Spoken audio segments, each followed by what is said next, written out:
Olá! Você está na plataforma de cursos online da Grande Porte. Eu sou a professora Gabriela e esse é o nosso curso, Lógica de Programação Estruturada.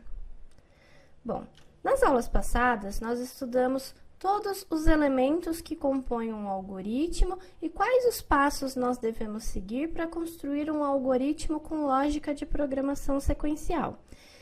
Fizemos um teste de mesa e implementamos usando o Visual G. Chegou a hora de praticar. Então, nós vamos fazer alguns projetos e desafios durante esta aula.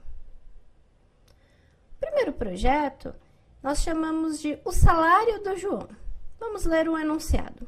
João acabou de ser contratado para trabalhar em uma nova empresa, mas ainda não descobriu qual será o seu salário. Nosso objetivo aqui é escrever um algoritmo que vai solicitar para o João a quantidade de horas que ele trabalhou, o valor hora que ele recebe a cada hora trabalhada, e aí o nosso objetivo é calcular e exibir o salário dele. E aí já tem a fórmula aqui pronta para a gente. O salário do João precisa receber a quantidade de horas trabalhadas vezes o valor hora. Esse é o nosso objetivo. Primeiro passo, vamos entender quais são os elementos de entrada, ou seja, o que eu solicito para o meu usuário na entrada com a instrução leia do meu algoritmo. Nós temos que receber dois valores, o valor hora e a quantidade de horas trabalhadas. E o nosso elemento de saída é um só. O que eu tenho que mostrar para o meu usuário no final do processamento? No final do processamento, eu preciso exibir o valor do salário do João. O último passo é entender quais são as transformações, como é que eu faço a conversão, como é que eu transformo valor hora e quantidade de horas em salário.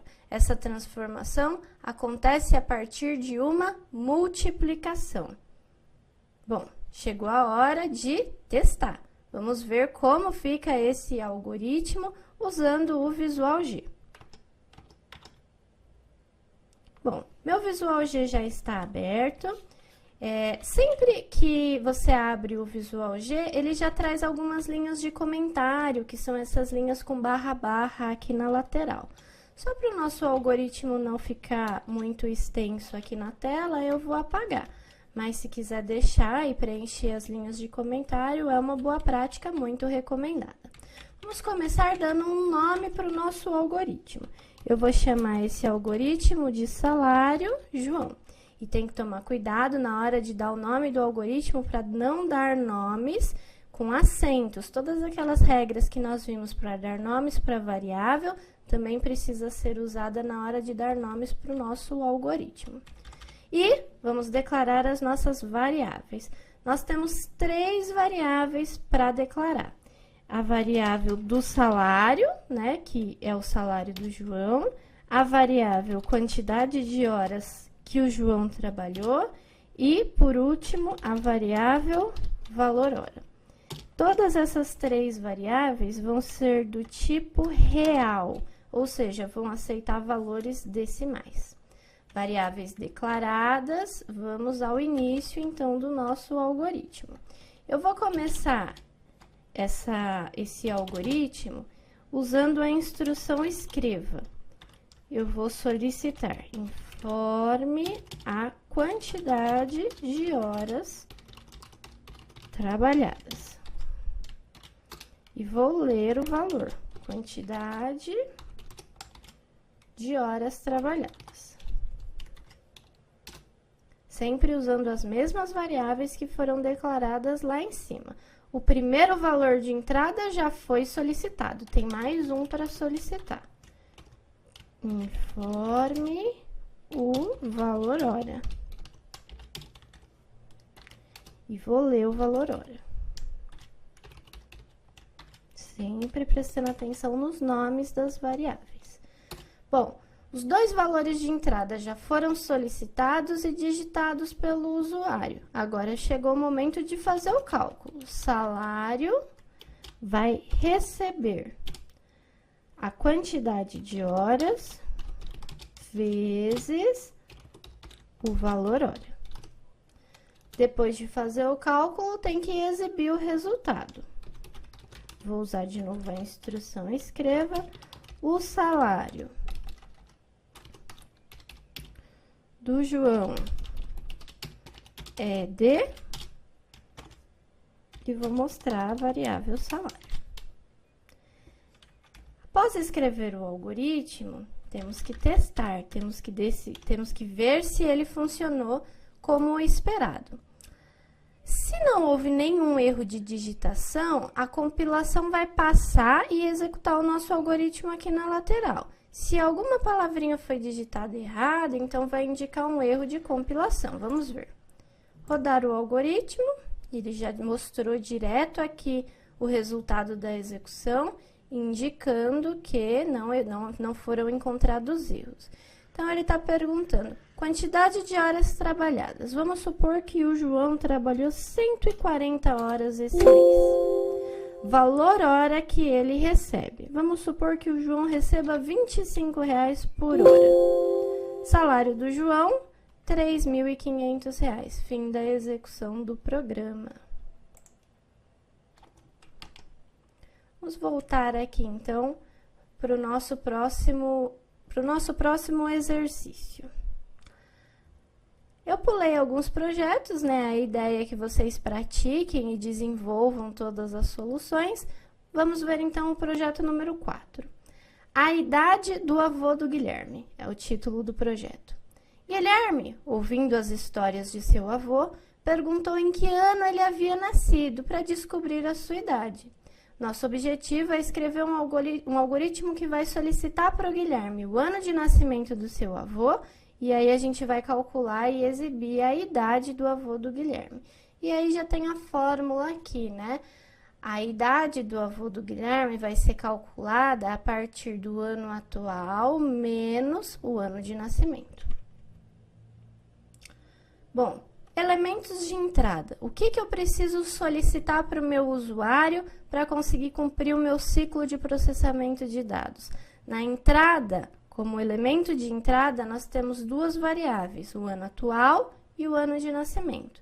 E o elemento de saída, aquilo que a gente vai exibir para o usuário no final do processamento, é a idade do avô do Guilherme. As transformações que eu preciso fazer para converter um valor no outro é a idade do avô do Guilherme recebe o ano atual menos o ano de nascimento. Vamos ao algoritmo, usando o Visual G. Bom, eu já tenho aqui o meu algoritmo do salário do João, eu vou apagar.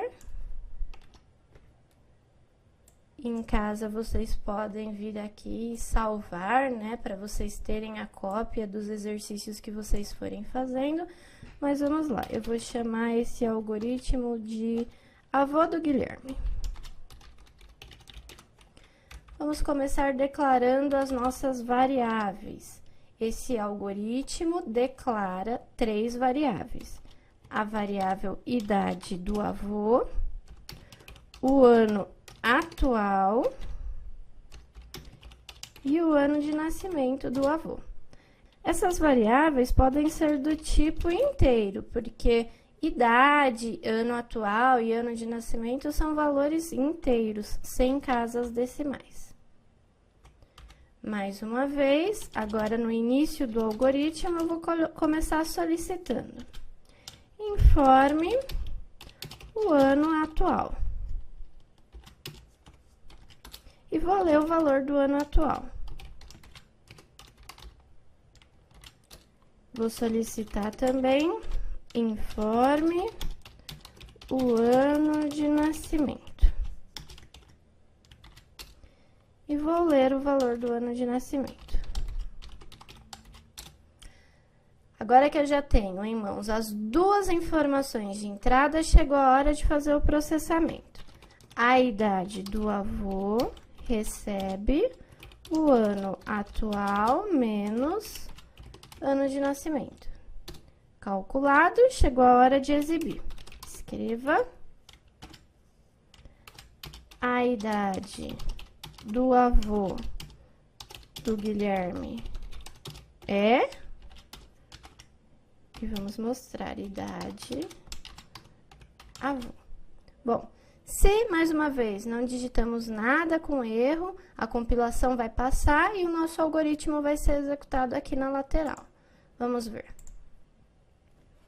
Informe o ano atual, 2017. Informe o ano de nascimento, vamos supor que o avô do Guilherme nasceu em 1955. A idade do avô do Guilherme, 62 anos. Muito bem. Bom, se por algum motivo você digitar alguma instrução errada, ou variável com nome diferente, ou símbolos diferentes, vai ter erros de compilação.